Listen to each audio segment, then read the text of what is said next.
디모데전서 6장 11절 12절 함께 읽겠습니다. 시작. 오직 너 하나님의 사람아, 의와 경건과 믿음과 사랑과 인내와 온유를 따르며 믿음의 선한 싸움을 싸우라. 영생을 붙잡으라. 이사야 말씀 읽겠습니다. 시작. 내가 너를 구속하였고 내가 너를 지명하여 불렀나니 너는 내 것이라. 내가 내 눈에 보배롭고 존귀하며 내가 너를 사랑하였은즉. 오늘 주제 말씀인데요, 요한복음 16장 33절을 같이 읽겠습니다. 시작. 세상에서는 너희가 환난을 당하나 담대하라. 내가 세상을 이겼노라. 에베소서 5장 15절로 16절 말씀 읽겠습니다. 시작. 그런즉 너희가 어떻게 행할지를 자세히 주의하여 지혜 없는 자같이 하지 말고 오직 지혜 있는 자같이 하여 세월을 아끼라. 때가 악하니라. 오늘은요, 우리가 환난을 당한다라는 것을 다시 인식하자는 것이고, 그리고 우리 안에 계시는 예수님께서는 세상을 이기신 분이다라고 하는 것을 기억하자는 거예요. 그리스도인은 세상 사람들이 얘기하는 것처럼 뭐 쭉쭉빵빵 성공하는 사람들이 아니에요. 예수님께서는, 그리고 사도들은, 성경은 그리스도인들에게는 환난이 있다라고 하신 말씀 기억해야 되는 겁니다. 그것 기억 못하면 나 왜 예수 믿는데 이렇게 힘들지? 하나님이 나를 사랑하지 않나 봐? 하나님이 안 계신가 봐? 이런 엉뚱한 생각을 하게 되는 거죠. 그리스도인이 된다라고 하는 것은 환난을 각오한 것을 얘기를 해요. 누구 때문에? 예수님 때문에 환난을 각오한 겁니다. 우리 몇 주 전에 별이하고 봄이랑 세례를 받았어요. 그때 목사님이 세례문답을 하면서 한 얘기가 있죠. 앞으로 어려운 일 많을 텐데 믿음으로 잘 극복하고 승리할 것이냐라고 했을 때 네, 그랬어요. 우리가 바라기는, 우리 별이도 봄이도 그리고 모든 성도들이 하나님의 그 능력으로 말미암아 모든 일이 다 형통하고 잘 되기를 바랍니다마는 성경은 그렇게 말한 적이 없어요. 우리가 바라는 것과 하나님이 말씀하신 것은 달라요. 그래서 내가 하나님 앞에서 바라는 것은 내려놓고 하나님이 우리에게 하신 말씀을 붙들어야 돼요. 그것을 믿음이라고 그래요. 그런데 좀 두렵기도 하고 속상하기도 하지만은 하나님께서는 예수님을 통하여, 사도들을 통하여 무슨 말씀을 하셨느냐 하면은 너희들이 나 때문에 미움을 받고 환난을 당할 것이다 라고 말씀하셨다는 거예요. 그런데 두려워하지 마세요. 예수님께서 세상을 이기셨답니다. 그러므로 나도 비록 환난 속에서 어렵지만은 이길 것이다 라고 하는 것을 성경은 알려주고 있어요. 오늘 이 말씀을 드릴 것이고요. 또 하나는, 우리가 살아가는 동안에 수많은 기회들을 얻어요. 그런데 그 기회를 놓치는 사람이 있고 그 기회를 잡는 사람이 있죠. 성경은 말하기를 수많은 기회들이 있으니 세월을 아끼라고 얘기를 하는 거예요. 세월을 아껴야 돼요. 모든 사람이 그래요. 예수님을 만난 사람은 하나님이 주신 그 세월이 얼마나 고귀한 줄을 알고 그것을 놓치면 안 되는 거죠. 그 세월을 아끼면서 기회를 붙잡은 사람은 하늘에서 내리는 평강과 기쁨, 그리고 하나님께 쓰임을 받아요. 그런데 나 구원받았으면 됐지, 뭐 천국 가는 것도 감지덕진데 무슨 뭐 열심히 살 필요 있어? 그러면서 게으르게 살면은요, 천국은 갈지 모르지만 이 땅에서는 정말 의미 없는, 재미없는 삶을 살게 돼요.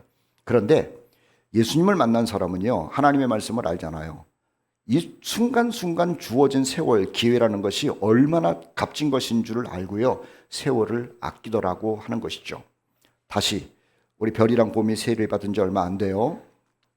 환란이 있지만은 주님이 이긴다라고 하는 것을 알아야 되는 것이고, 그리고 젊었을 때의 세월을 반드시 아껴야 돼요. 세월을 아껴야 돼요. 돈은 있다가 없어져요. 그런데 기회라고 하는 것은요, 이 돈보다도 훨씬 더 가치 있는 거예요. 우리 두 학생들뿐만 아니라 어른들도 모두 마찬가지라는 거예요.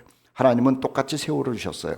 그런데 지혜로운 사람은 세월을 아껴요. 기회를 놓치지 않는다라고 하는 거죠.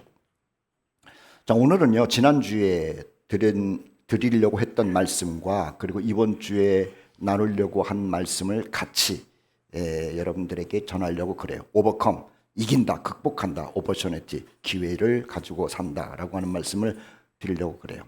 중요한 것은요, 우리가 이 설교 어느 때든지 말씀을 듣기 전에 나는 하나님의 사람인가라고 하는 것을 늘 체크해야 된다는 거죠. 하나님의 사람 아닌 사람의 설교 듣는 것은 무의미해요. 그런데 하나님의 사람이 설교를 듣는 것은요, 생명력이 있는 거죠. 그래서 항상 나는 설교를 들을 수 있는 자격이 된 사람인가를 점검해야 되는 거예요. 즉, 구원받은 사람이냐, 하나님의 아들이냐, 하나님의 딸이냐, 내 이름이 하나님 나라 생명책에 이름이 기록됐느냐, 주님이 지금 오신다 할지라도 나의 믿음을 보시고 나를 공중으로 데리고 가실 사람이냐라고 하는 것을 늘 점검해야 되는 거죠. 자, 하나님의 사람이 되는 것은요, 일단 회개를 해야 된다고 말씀을 드렸어요. 내가 무슨 죄를 지어서 회개를 하는 것이 아니라 내 인격 자체가 죄로구나라는 것을 깨닫고 인정하고 하나님 나는 죄인입니다 라고 고백하는 것이 회개예요. 그리고 나를 긍휼히 여겨주십시오 라고 하는 것이 회개예요. 두 번째 하나님의 사람이 되는 것은요, 나의 그 죄 문제를 처리하신 분이 예수님이다라고 하는 것을 받아들여야 돼요. 십자가에서 나의 죄 때문에 죽으신 그 예수님이라는 것을 들었다면 그분을 받아들여야 돼요. 그리고 진심으로 받아들인 사람에게는 그 마음속에 하나님의 영, 성령이 들어와 계신 거죠. 내 안에 세상의 영, 귀신의 영, 악한 영이 있었는데 내가 예수님을 진심으로 영접하고 나면은 빛 대신 예수님이 들어오시기 때문에 더러운 영, 어두운 영은 나가고요, 성령이 내 안에 계시는 거예요. 그리고 이 성령의 인도함을 받아요. 죄를 지을 때 깨닫게 하시고, 악한 생각할 때, 더러운 생각할 때, 그리고 욕심을 부릴 때 성령께서 나를 괴롭게 만들어요. 그리고 하나님의 백성으로서 어떻게 살아야 되는지를 간섭을 하세요. 그것이 성령이 내 안에 들어와 있다라고 하는 증거죠. 그리고 또 하나는 성령께서는요, 이 땅에서도 열심히 살게 하실 뿐만 아니라 하나님의 나라를 향해서 가게 만들어요. 우리 주님의 오심을 기다리게 만든다는 거죠. 그래서 늘 여러분들은 나는 하나님의 사람인가를 점검하고, 내가 하나님의 사람이라면 하나님께 감사하고, 아직도 이것이 의심이 된다고 한다면 진지하게 하나님께 기도하면서 하나님, 내가 죄를 깨닫게 하시고 예수님 진심으로 영접하게 하시고 성령을 모시고 사는 하나님의 사람으로 되기를 원합니다라고 하는 기도를 해야 한다라고 하는 거예요. 교회 나오는 것도 굉장히 중요해요. 그런데 교회 나오는 것보다도 더 중요한 것이 회개하고 예수님 영접하고 성령을 모시고 사느냐라고 하는 것이죠. 자, 오버컴, 하나님의 사람은 이겨놓은 싸움을 하는 겁니다. 이겨놓은 싸움이에요. 이겨놓은 싸움이라는 거죠. 요한일서 5장 4절 말씀은요, 하나님의 사람에게 이렇게 알려주고 있습니다. 하나님께로부터 난 자마다, 하나님께로부터 난 자는 바로 우리를 얘기를 하죠. 예수님 영접하고 성령과 더불어 사는 사람들은 세상을 이길 수 있다는 것이 아니라 세상을 이기느니라. 이건 당연성을 얘기라고요. You must win. 너는 당연히 이긴다라고 하는 거예요. 그래서 우리는 비록 세상에서 지는 것처럼 살 수는 있을지 모르지만 끝에 가가지고는 반드시 승리하게 돼 있어요. 다시요, 내가 얘기를 하면 아멘 하세요. 우리는 세상에서 지는 것처럼 살 수가 있어요. 넘어질 수도 있어요. 그리고 절망할 수도 있고 너무 힘들어가지고 일어나지 못할 수도 있어요. 그러나 끝에 가서는 뭐라고 그랬냐면은 세상을 이긴다라고 얘기를 했어요. 저와 여러분은 때로는 지는 것 같고 넘어질 수도 있을 것 같으나 반드시 승리하는 사람인 줄 믿습니다. 그것이 성경에서 하나님의 백성들에게 알려주는 정보예요. 우리는 반드시 이겨요. 한번 따라하세요. 나는 반드시 이긴다 라고 하는 거예요. 우리가 싸우는 그 횟수가 몇 번인지는 몰라요. 그런데 횟수는 줄어들고 있어요. 그리고 그 횟수마다 다운이 될 수도 있고 또 이빨이 부러질 수도 있고 상처가 날 수도 있고 너무 힘들어서 눈물을 흘릴 수도 있어요. 그런데 한 횟수에서는 질 수 있을지 모르지만 끝에 가고 나면은 세상을 이긴다라고 하는 거예요. 하나님께서는 반드시 우리의 손을 들어서 승리자로 선포하실 줄 믿습니다. 그것은 우리가 그냥 믿는 것이 아니라 성경에서 그렇게 알려주고 있기 때문에 그런 것이죠. 그래서 그리스도인은, 하나님의 사람은 이겨놓은 싸움을 하는 거예요. 그러니 세상에 나가서 싸우다가 때로는 넘어질 때 있죠. 그리고 창피할 때도 있죠. 그리고 나는 왜 이 모양일까? 맨날 지기만 하고 넘어지기만 하고 쓰러지기만 할까? 그렇게 좌절할 때도 있죠. 그러다가도 꼭 생각해야 될 거 있어요. 끝에 가서는 내가 이긴다. 아, 이게 기가 막힌 복음이라고 하는 거예요. 요한복음 16장 33절 말씀을 보면 아까 서두에서도 읽었던 거죠. 내 안에 계신 예수님이 이겼기 때문에 내 안에 계신 예수님 덕분에 나도 이기는 거예요. 세상에서는 너희가 환난을 당하지만 담대하라. 주눅들지 말라는 거예요. 예수님께서 세상을 이겼다는 거죠. 자, 이것을 믿어야 기쁨이 있어요. 요한일서 5장 4절 말씀 우리 같이 한번 읽어보겠습니다. 시작. 세상을 이기는 승리는 이것이니 우리의 믿음이니라. 자, 예수님이 세상을 이겼어요, 졌어요? 마귀를 이겼어요. 세상의 유혹을 이겼어요. 그리고 세상에서 괴롭히는 모든 것들을 예수님께서는 이겼어요. 죽음도 이겼어요. 그래서 예수님이 내가 세상을 이겼다 그랬단 말입니다. 그리고 나서 예수께서 하시는 말씀이 너희들도 승리할 건데 내가 이긴 것을 믿으라는 거예요. 내가 이길 것을 믿으라는 거예요. 그래서 예수님이 승리하셨기 때문에 우리도 승리할 것이다라고 하는 것을 믿어야 기뻐요. 기뻐요. 이해가 되는지 모르겠는데 우리 권투를 생각해 봅시다. 권투를 막 하다가 의자 맞았어요. 아파요. 다운이 됐어요. 슬퍼요, 안 슬퍼요? 슬퍼요. 근데 누워가지고 다운했으면서도 이놈아, 네가 이긴 것 같이 끝에 가봐라. 내가 이긴다. 그러면서 아프면서도 기뻐하는 거야. 아프면서도 기뻐해. 뭐 때문에? 믿음 때문에 그래. 우리 다 같이 한번 아멘으로 화답하면 좋겠어요. 여러분, 주님이 승리한 것처럼 우리도 승리할 줄 믿습니다. 이 믿음을 갖는 것이 굉장히 중요해요. 다시요, 넘어질 수 있다니까요. 아플 수도 있다니까요. 창피할 수도 있다니까요. 그러나 넘어져서 창피해서 고개를 들지 못하면서도 이놈아, 내가 끝에 가서는 승리한다 라고 하는 기가 막힌 희열을 느끼면서 사는 것이 그리스도인이라고 하는 거예요. 우리 코너스톤의 모든 형제 여러분들, 최후의 승리가 여러분들에게 주어질 것을 바라보면서 감사하기를 축복합니다. 자, 그리스도인은 영적인 전투 중에 있죠. 자, 영적 전투에 영적 전투. 에베소서 6장 12절 말씀에 우리의 씨름은, 싸움은 혈과 육을 상대하는 것이 아니고 통치자들과 권세자들이에요. 그리고 어둠의 세상의 주관자들이에요. 하늘에 있는 악의 영들이에요.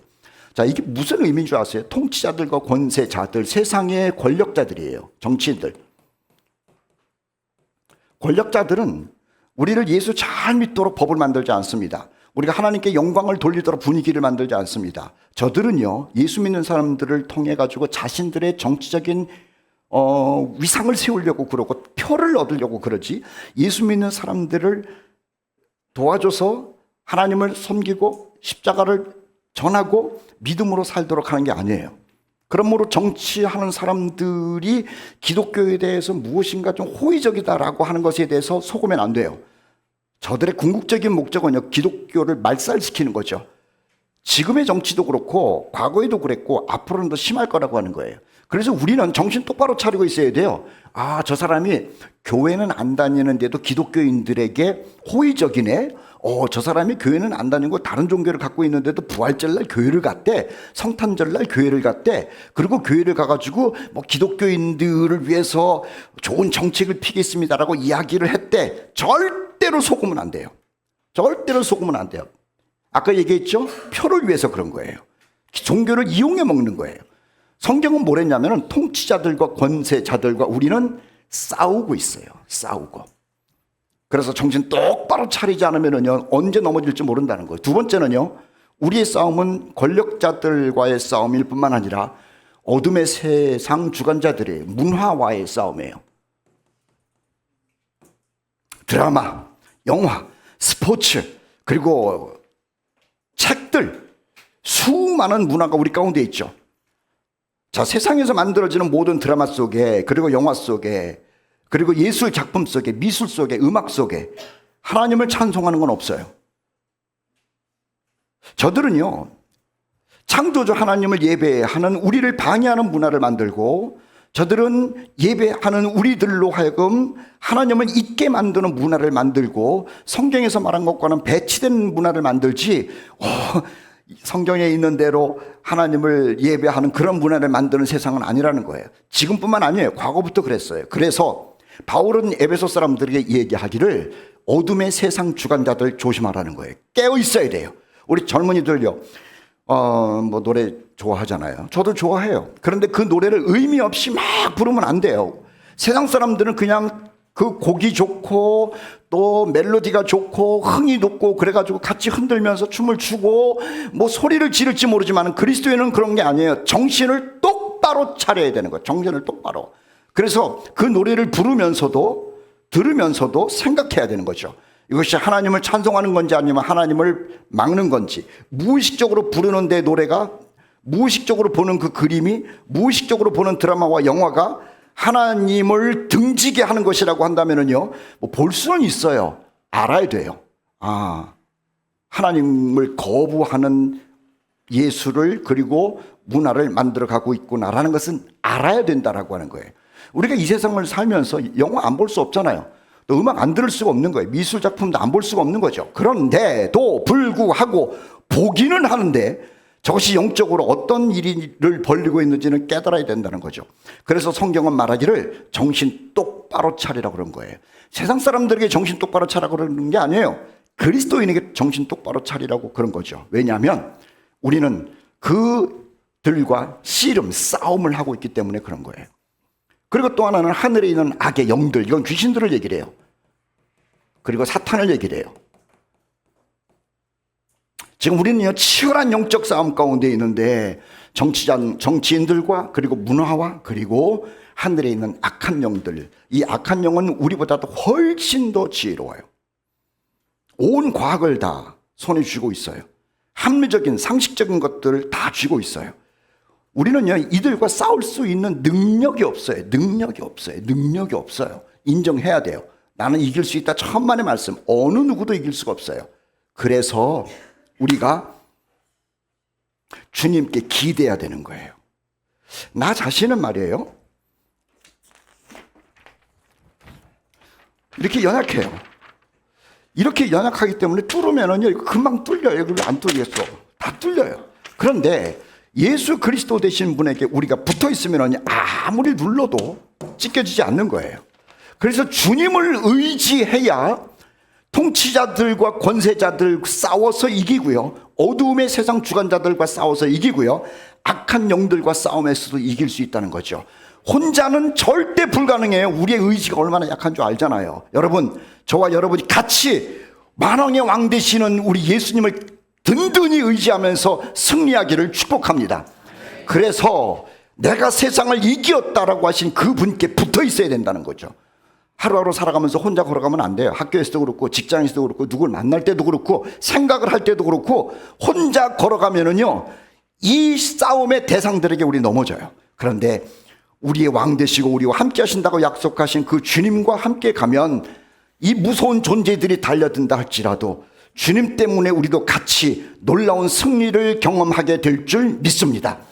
이 악한 영이 얼마나 지독한지 보십시오. 사탄이 너희를 밀 까불어도 항상 까불어대는 거예요. 항상 쉬는 적이 없어요. 사탄은 사탄입니다. 무서운 존재예요. 과거보다도 지금 이 세력들이 우리를 더 괴롭히죠. 그렇기 때문에 우리는 주님을 더 붙들어야 돼요. 과거의 성도들도 주님 붙들었고 지금의 성도들도 주님을 붙드는 것처럼 우리 코너스톤에 있는 모든 형제 자매들, 우리 예수님 꼭 붙들고 주님의 승리를 만끽하면서 살아가기를 축복합니다. 영적 싸움이 있어요. 그런데 이 사탄이 그리고 공중권세 잡은 자들이 어떻게 우리에게 싸움을 걸어오는 줄 아세요? 뿔 달린 사탄이 아니에요. 사도로 가장을 해요.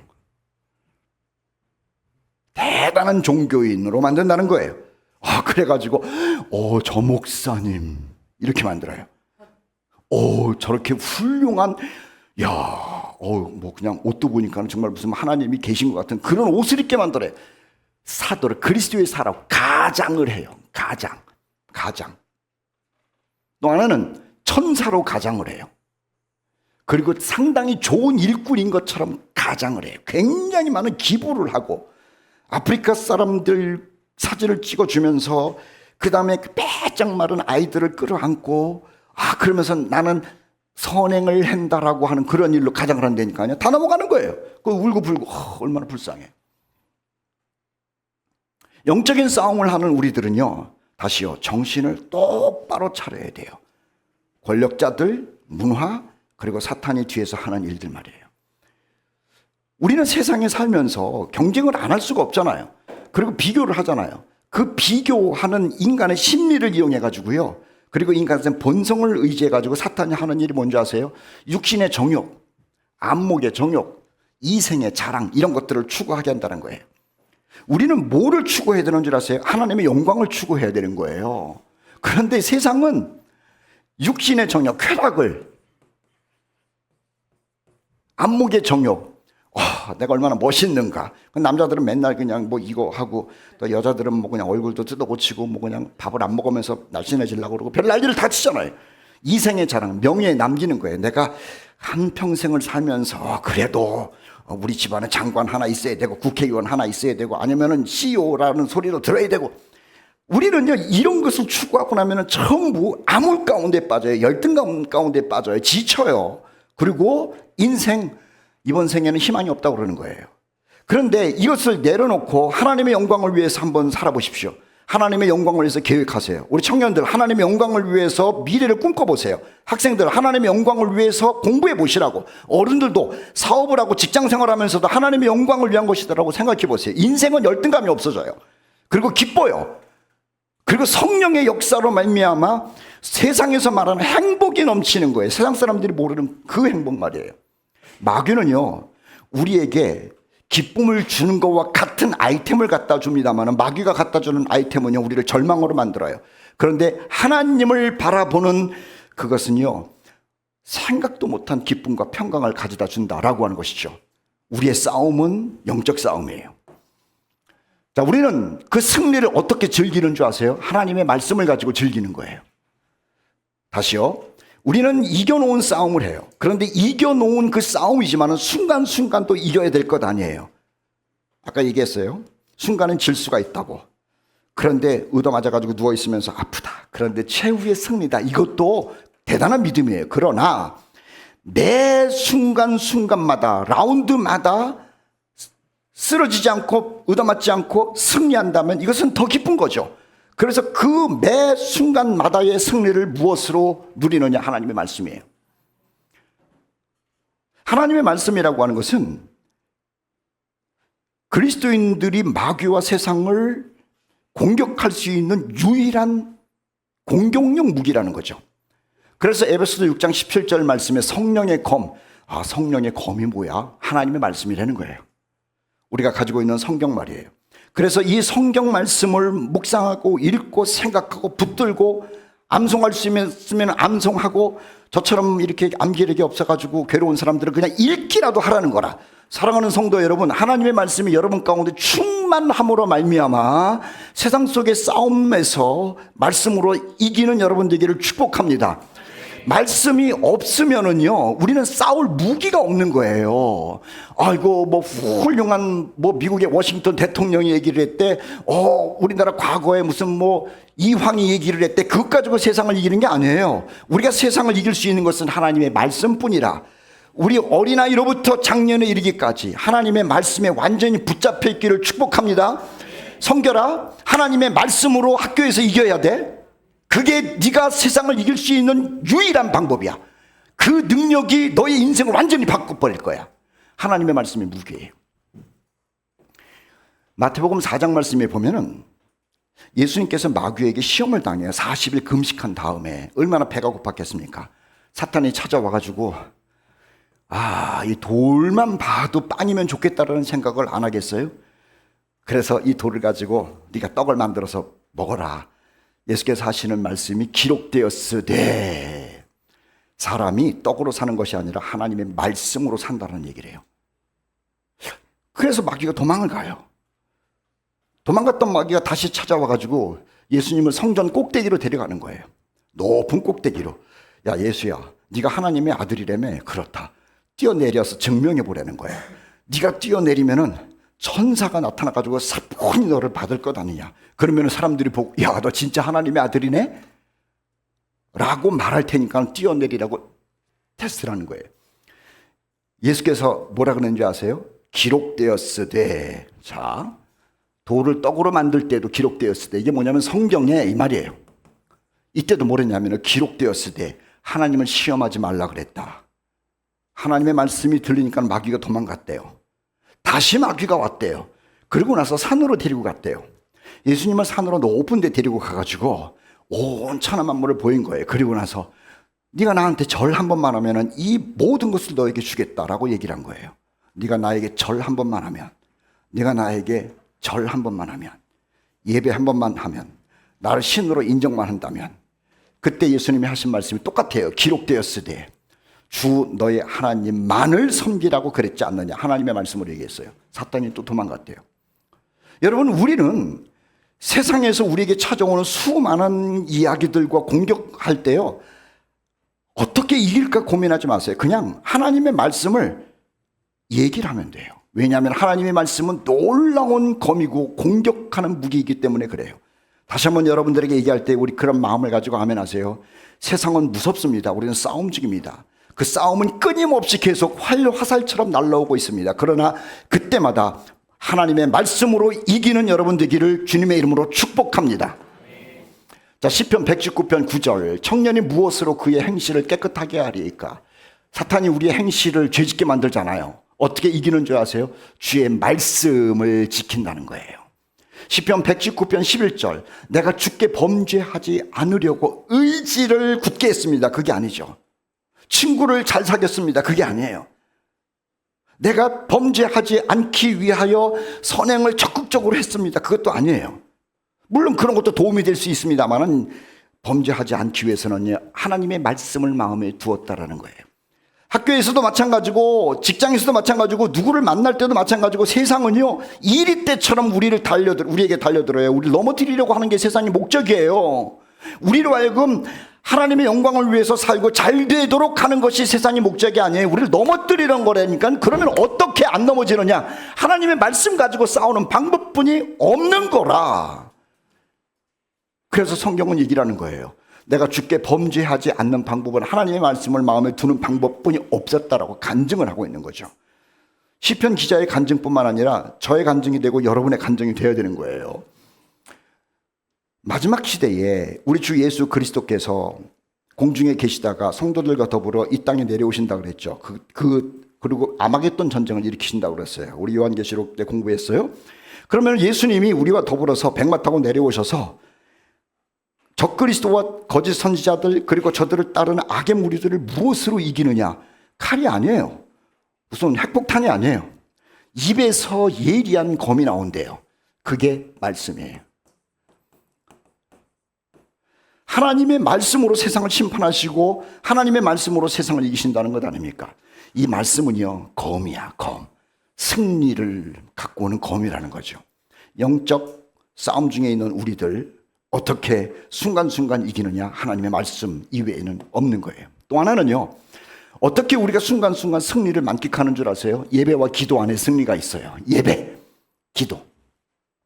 이 예배는 혼자 드리는 예배도 중요해요. 그리고 성도들과 함께 모여서 예배 드리는 것도 중요해요. 공동체 예배 그리고 개인의 예배 다 중요한 거예요. 이스라엘 백성들이 미디안 사람들이 막 공격해오고 그럴 때예요. 블레셋 사람들도 공격해오고 사무엘과 더불어서 어디에 모였냐면은 미디안 지역에 모였어요. 동방 사람들이 왔을 때.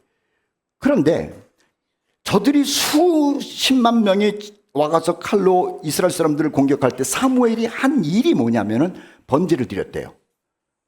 지금 말을 타고 나귀를 타고 그 다음에 칼을 휘두르고 창을 가지고 방패를 가지고 소리를 막 지르면서 막 달려드는데 사무엘이 조그마한 제단에 가가지고 양을 잡아라, 각을 떠라, 그리고 하나님께 태워서 드리자. 지금 이렇게 한량할 때가 아니잖아요. 지금 사무엘이라 그래도 저 동방 사람들이 블레셋 사람들이 쳐들어오는 것을 보고 전열을 갖춰라, 빨리빨리 무기를 가지고 와라, 무기가 없으면 집에서 곡괭이라도 가지고 와라, 이렇게 서둘러도 될까 말까인데 사무엘은 그러지 않았어요. 하나님 아버지께 진지하게 예배를 드리는 거예요. 그리고 그 앞에서 기도해요. 하나님, 나는 이 싸움보다도 하나님께 관심이 있습니다. 이 싸움 이기느냐 지느냐보다도 하나님께서 역사하시는 것에 관심이 있습니다. 그리고 예배 중에 기도하는 거예요. 여호와께서 응답하시는 거죠. 보세요. 사무엘이 번제를 드릴 때, 예배 드릴 때 블레셋 사람이 이스라엘과 싸우려고 가까이 오매 그날에 여호와께서, 하나님께서 블레셋 사람에게 큰 우레를 바라요 그들을 어지럽게 하시니 그들이 이스라엘 앞에서 패하고 도망갔다라고 하는 거예요. 여러분, 예배를 우습게 여기지 마세요. 여러분들이 예배를 드리든 안 드리든 그것은 여러분의 자유예요. 그런데 예배를 진지하게 드리는 사람에게는요, 천군 천사가 보호를 해요. 하나님이 역사하세요.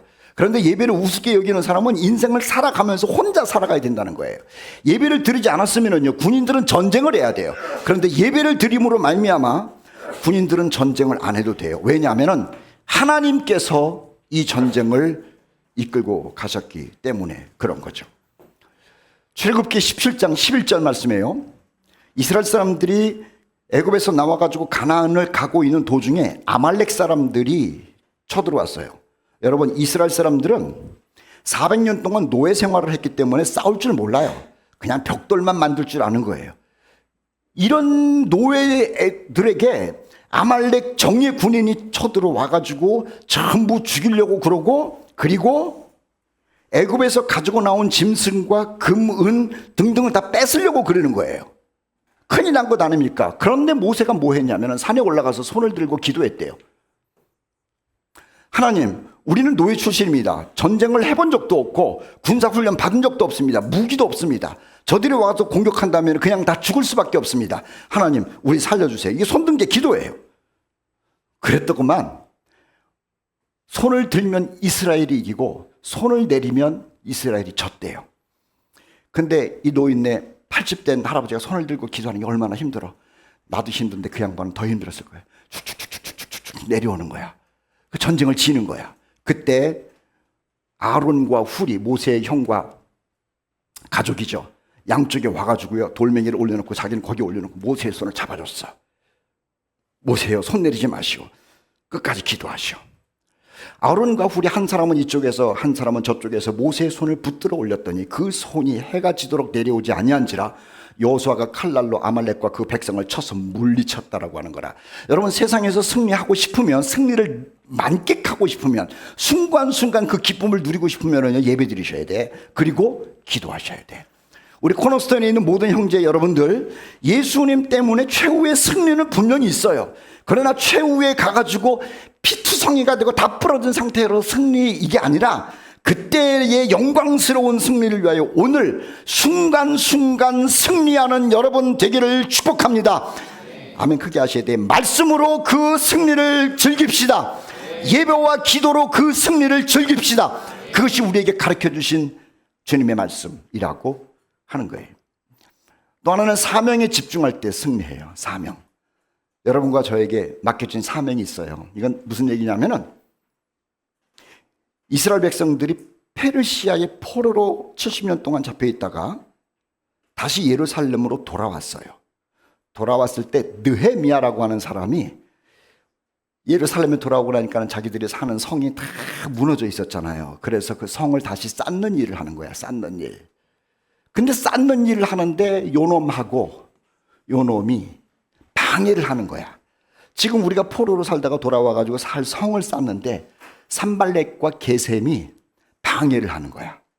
그런데도 느헤미야는 아니다, 니네들이 방해를 해도 내가 우리 민족을 위해서 성을 쌓아야겠다, 막 그렇게 열심히 일을 해요. 그러니까는 아까 그랬죠, 아주 선한 사람처럼 나타나가지고 하나님의 백성들을 넘어뜨리려고 한다고 해서 이 산발락과 게셈이 사람을 보내요. 느헤미야에게 뭐냐면은, 우리가 오노 평지 한 촌에서 어떤 식당에서 서로 함께 만나자. 네가 고생이 많으니 내가 밥이라도 함께 사겠다. 이렇게 부른 거야. 그렇게 부르면은 혼자 오면 죽이려고. 느헤미야가 죽고 나면은 성을 못 쌓잖아요. 그래서 착한 사람처럼 수고가 많으니까 오노 평지 한 촌에 와서 밥이라도 함께 먹자. 실상은 죽이려고. 그런데 밥 안 먹었어요. 내가 곧 그들에게 사자들을 보내어 이르기를, 내가 이제 큰 역사를 하니 내려가지 못하겠노라. 내가 지금 밥 먹을 시간이 어디냐. 나는 내 일에 충실하겠다는 거야. 어찌하여 역사를 중지하게 하고 너희에게로 내려가겠느냐 하며, 그들이 4번이나 밥 먹자. 안 돼. 이래야 돼. 밥 좀 먹자. 안 돼. 이래. 그럼 커피라도 한잔. 안 돼. 이래야 돼. 4번이나 불렀는데 똑같이 대답했대. 여러분, 우리가 하나님께서 맡겨주신 일을 할 때요, 거기에 충실하세요. 그럴 때 하나님께서 우리로 하여금 마귀에게 지지 않게 한다는 거라. 하나님의 일을 할 때 내 바쁜 일을 다 하고 싶은 일 다 하고 그때 가가지고 시간 좀 남으니까 할게요. 여러분 그러지 마세요. 정말 그러지 마세요. 시간 남으면은 천만의 말씀, 하나님은 시간 남는 사람을 통해서 일하는 게 아니에요. 하나님을 위해서 시간을 드리는 사람을 위해서 일하는 거예요. 느헤미야가 커피 마실 수도 있고 차를 마실 수도 있고 식사를 할 수도 있고 대화를 할 수도 있어요. 그러나 그건 시간 남으면 하는 거예요. 하나님께서 맡겨주신 그 사명이 우선이라고 하는 거죠. 그러니 사탄이 아무리 느헤미야를 넘어뜨리려고 해도 넘어지지 않았다는 거죠. 또 하나는 이겨놓은 싸움을 한다는 믿음을 굳게 하십시오. 처음에 얘기했던 거예요. 믿음을 굳게 하세요. 믿음이 이기네. 그 믿음이 중요해요. 세상을 이기는 승리는 이것이니 우리의 믿음이니라. 제가 2개 얘기할 테니까는 또 아멘 하셔야 돼요. 우리는 최후의 승리자인 줄 믿습니다.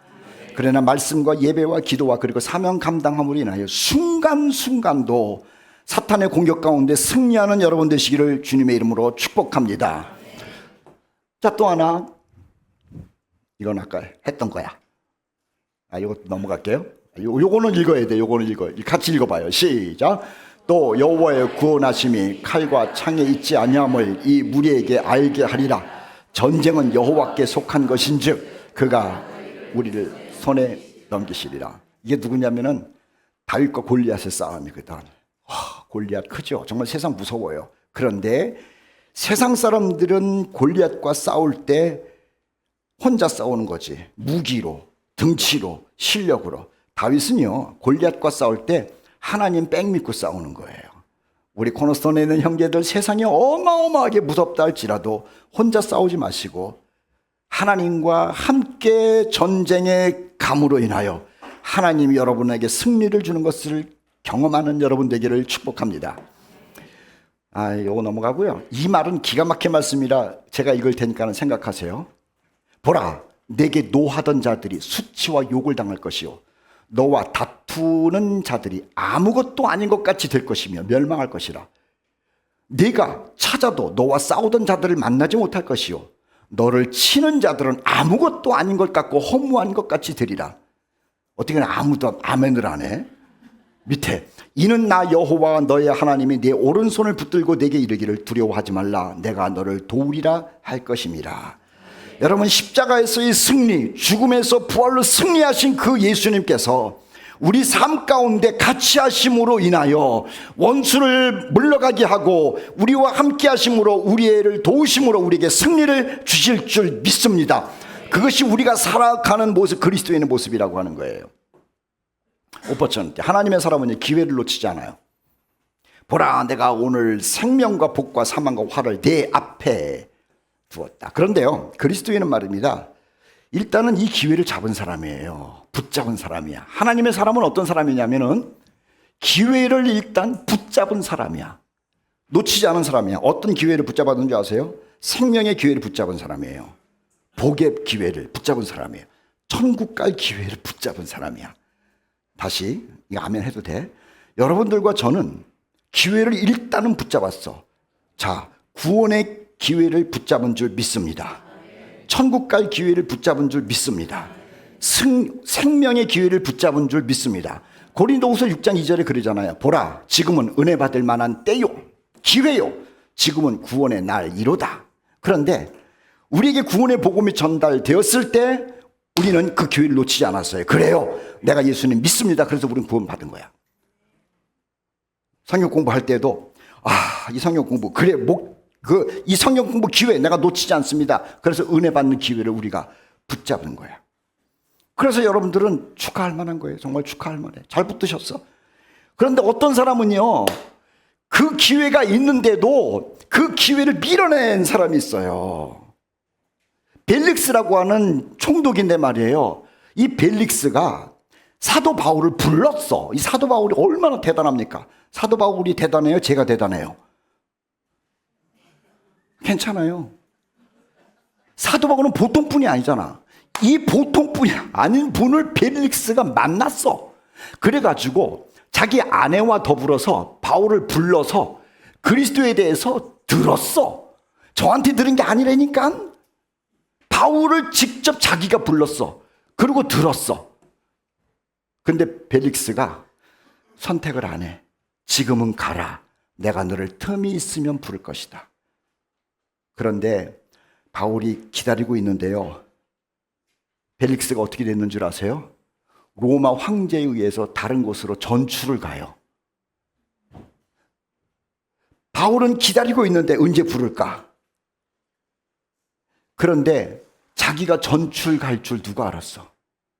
그래서 더 이상 부를 수 있는 기회를 잃어버린 거야. 너무 불쌍해.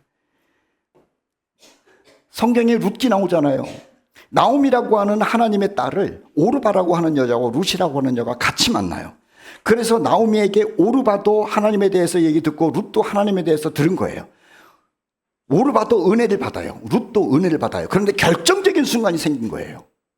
나오미가 하나님의 땅 가나안 땅 베들레헴으로 간다고 했을 때 같이 들었던 오르바와 룻이 한 사람은 기회를 살리고 한 사람은 기회를 살리지 못해요.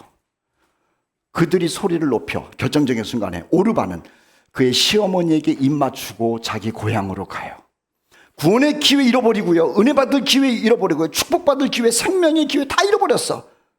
그런데 룻은 그를 붙쫓았더라. 어머니, 내가 보통 여자 아니니까요. 나한테 이제 말하지 마. 나 끝까지 어머니랑 갈 거라니까. 어머니가 죽는 곳에 나 죽을 거니까는요.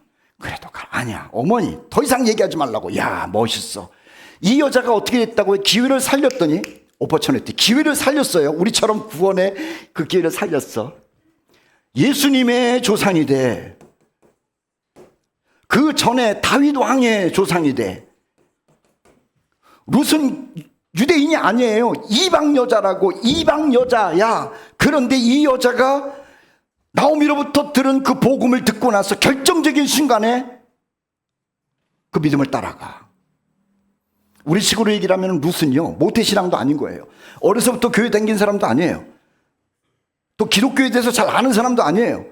그런데 룻이 누구에게인가 낯선 그 유대 시어머니 나오미에게 복음을 듣고 나서 결정을 한 거야. 그랬더구만 하나님이 너무 기가 막히게 이를 다윗 왕의 할머니로 예수님의 조상으로 만들었다는 거죠. 기회는요, 누구에게나 와요. 어떤 사람은요, 그 기회를 오르바처럼 정말 아쉽게 버리는 사람이 있고 룻처럼 그 기회를 붙드는 사람이 있어요. 우리 코너스톤의 형제 자매 여러분, 여러분들에게 임하는 그 은혜의 기회 오르바처럼 아쉽게 놓치지 마시고 룻처럼 붙쫓음으로 인하여 날마다 은혜에 충만한 여러분 되기를 축복합니다. 아이고, 이것도 마찬가지야. 룻이랑 결혼할 뻔한 남자가 있었는데 손해볼까봐 나는 싫다 그랬어. 이거 룻을 딱 붙들었으면은, 야, 이 남자는요, 예수님이 조상이 되는 거라. 근데 발로 쳤어. 나는 이방 여자랑 싫어. 그리고 손해볼 것 같아. 나는 그 여자를 내 아내로 맞이할 수가 없어. 그랬더구만 그 기회를 다 낚아챈 사람이 있죠. 보아스예요. 나는 저 여자를 아내로 맞이하겠다. 그래서 보아스가 예수님의 조상이 돼요. 왜 그 기회를 놓치냐고. 교우 여러분, 우리가 구원의 기회 잘 붙들으셨어요. 이제 계속해서 받을 은혜의 기회도 놓치지 않는 여러분 되기를 축복합니다. 자, 그 다음에 이 기회는요, 이 하나님의 사람은요, 특별해요. 광야를 기회로 삼아요. 광야를. 다시, 이건 옥토를 기회로 삼는 게 아니에요. 광야를 기회로 삼아요. 광야. 옥토에서는 열매를 맺지 못하면 그건 무능하다고 그래야 되나? 바보라고 그래야 되나? 옥토는 그거는 뭐 누구나 할 수 있는 거예요. 그런데 그리스도인은, 하나님의 백성은요, 광야를 기회로 삼아. 광야. 에베소서 5장 15절 16절 말씀 설교 시작할 때 읽었잖아요. 우리 광야길을 걷는 거예요. 다 초행길을 걷는 거예요. 초행길. 그런데 그 초행길을 걸으면서 조심조심 세월을 아끼는 거예요. 자, 사사기 11장에 보면은 입다라고 하는 사사가 나오는데, 입다는요 태어났을 때부터 흙수저 정도가 아니라 아주 그냥 가시 많은 그런 광약길을 걸었어. 자, 입다. 그의 아내 아들들이 자라면 입다를 내쫓았어. 그 얘기를 해, 너는 다른 여인의 자식이니 우리 아버지의 집에서 기업을 잊지 못하리라. 오늘날로 얘기를 하면은 타락한 여자를 입다라고 하는 그 아버지가, 입다의 아버지가 다른 여자랑 그냥 막 길거리에서 그냥 막 그러다가 애를 뱄어, 그 여자가. 그래가지고 태어난 아이가 이 입다야. 그 태어났을 때부터 아이고 저거는 창피한 거야. 그 아버지도 버리고 동네에서도 버리고 갈 데가 없어. 쫓겨났어. 우리 아버지 집에서 기업을 잊지 못하리라. 쫓겨났어. 여러분 얼마나 이런 인생이 어디 있습니까? 기구한 인생. 그런데 그가 하도 구박을 받으니까 돕이라고 하는 데서로 도망가요. 거기에 가서 술 먹고 싸움판하고 양아치 된 게 아니야. 비록 온 세상이 나를 밀어냈지만 나는 돕당에 가가지고 책을 읽으리라, 예배드리리라, 성경을 보리라, 기도하리라, 그리고 세상 살아가기 위해서 무술도 익히리라. 입다가 그랬어요. 돕당에 사람들이 잡류, 양아치들이 모였다는 거야. 이 양아치들이 얼마나 다루기 어려워. 그런데 이들 앞에서 입다가 책도 읽어주고 성경도 가르치고 하나님 가르치고 무술도 가르치고 그래가지고 양아치들을 정의 군인으로 만들어. 다시요, 광야의 인생을 기회로 만들어요. 부모 탓 안 했다고, 환경 탓 안 했다고, 누가 나를 밀어내는 거 탓하지 않았다고.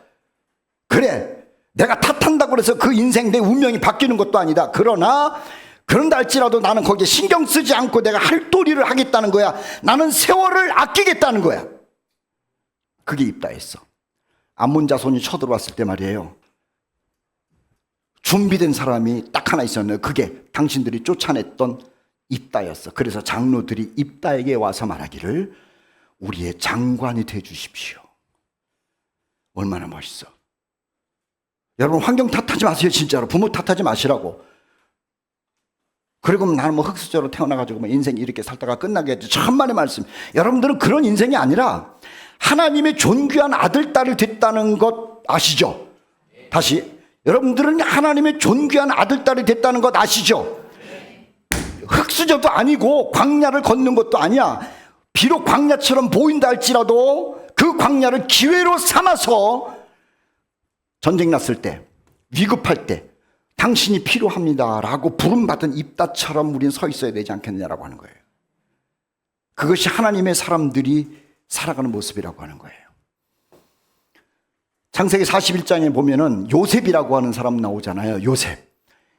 야곱의 11번째 아들이에요. 형들이 다 미워했어요. 형들이 팔아먹었어요.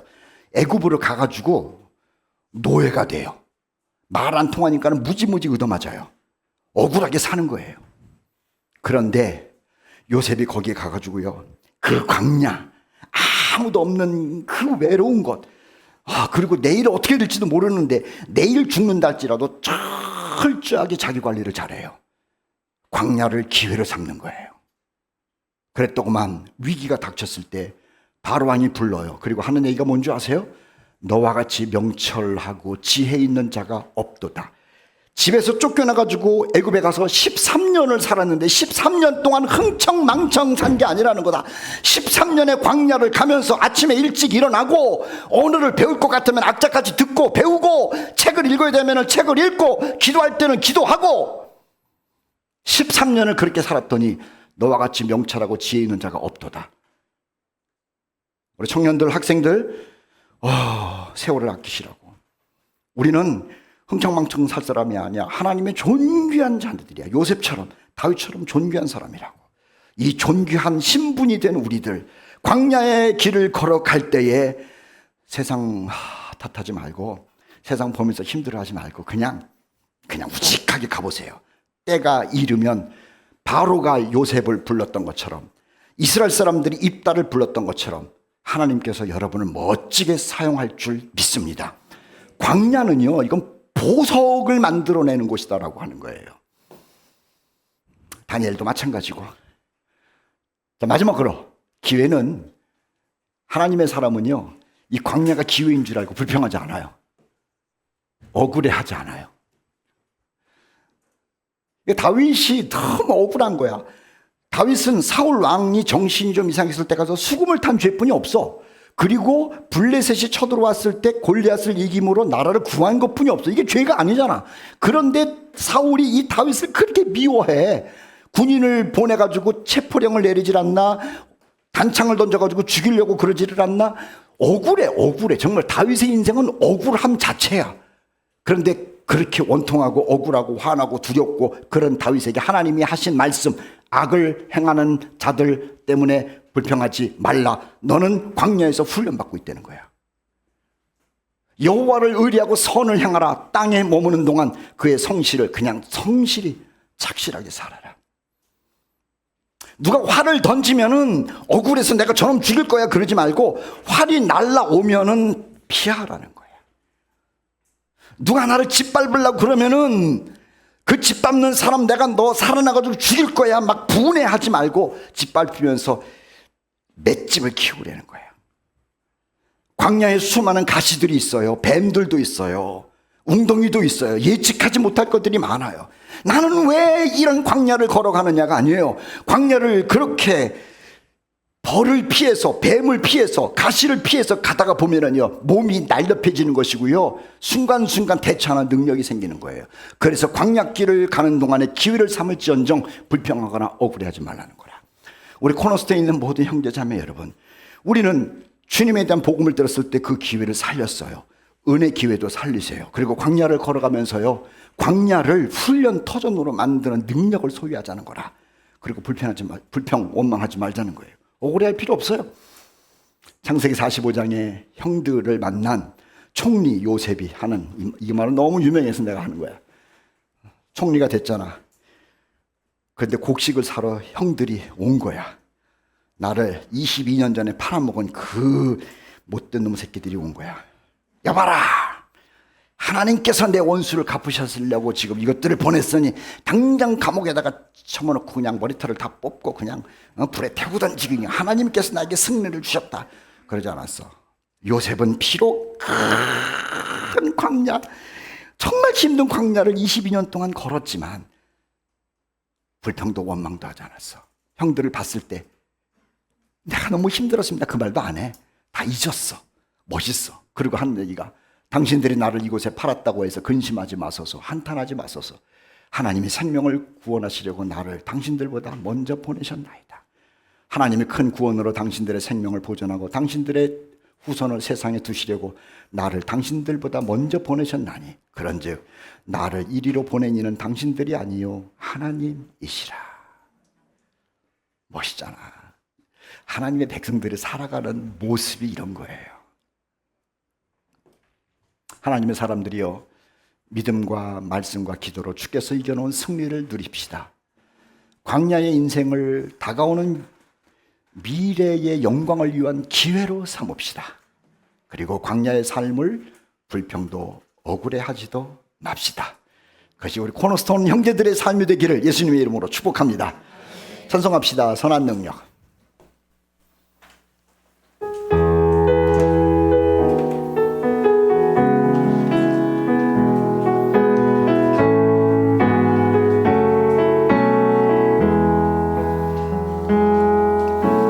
선한 능력으로 안으시네. 그 크신 팔로 날 붙드시네. 절망 속에도 흔들리지 않고 사랑하는 주. 다시 한번, 주 선한 능력으로 안으시네. 주 선한 능력으로 안으시네. 그 크신 팔로 날 붙드시네. 절망 속에서도 흔들리지 않고 사랑하는 주 얼굴 보아. 선한 능력으로 일어서리. 선한 능력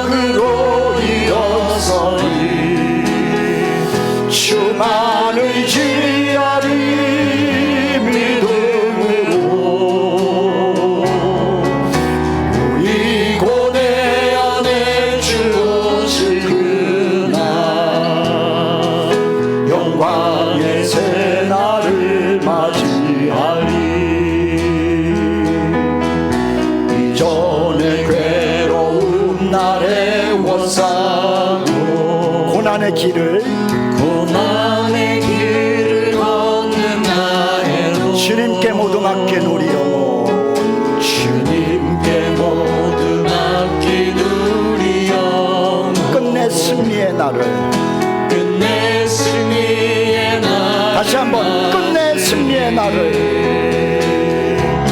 끝내 승리의 날을 끝내 승리의 날을 끝내 승리의 날을 선한 능력으로 선한 능력으로 일어서리 주만 의지하리 믿음으로 우리 고대하는 우리 고대하네 주 오실 그날 승리의 새날을 맞이하리 주님이 마시고 나의 순자를 우리도 감사하며 받으리 주님의 남은 고난 채워가며 예수와 복을 위해 살리라 선한 능력으로 선한 능력으로 일어서리 주만 의지하리 믿음으로 우리 고대 안에 주 오실 그날 영광의 새날을 승리의 새날을 승리의 새날을 영광의 새날을 맞이하리 영광의 새날을 맞이하리. 하나님 아버지 감사합니다. 오늘도 주의 백성들이 모여 하나님을 찬양하며 또 하나님의 말씀을 나눕니다. 주님께서 승리하신 것이 우리의 승리가 된다는 말씀 들었습니다. 그 승리도 있지만 날마다 삶 속에서 세상을 이기는 저희들 되게 하시고 말씀과 예배와 기도로 그리고 맡겨준 사명 잘 감당하면서 승리를 늘 즐기는 우리 형제 자매들 되게 하여 주시옵소서. 하나님이여 우리에게 세월을 아끼라고 말씀하셨는데 주께서 주신 그 기회들 놓치지 않게 하여 주시고 우리가 구원의 기회를 살렸던 것처럼 은혜의 기회도 살리게 하여 주시고 그리고 광야를 걷는 중에서도 그 모든 것이 하나님의 나를 만드시기 위한 하나님의 작품이라는 것을 알고 성실하게 살아가는 우리들 되게 하여 주시옵소서. 아버지 하나님, 때로는 힘든 일이 있고 억울한 일이 있지만은 주께서 광야길을 걸어가면서 불평하지 말고 억울해하지 말라고 하셨습니다. 주님께서 합력하여 선을 이루시는 작품인 줄 알고 거침돌이든 디딤돌이든 잘 딛고 가서 하나님의 작품의 주인공이 되는 우리 형제자매들 되게 하여 주시옵소서. 이제는 우리 주 예수 그리스도의 은혜와 하나님 아버지의 극진하신 사랑하심과 성령님의 감화 감동 인도 충만하심이 하나님의 은혜 가운데 승리를 약속받은 것을 감사하며 이 세상 살아가는 동안에 놀라운 기회를 살리면서 살아갈 것을 다짐하는 모든 형제 자매들 위해 이제부터 영원히 함께 하시기를 간절히 축원하옵나이다. 아멘.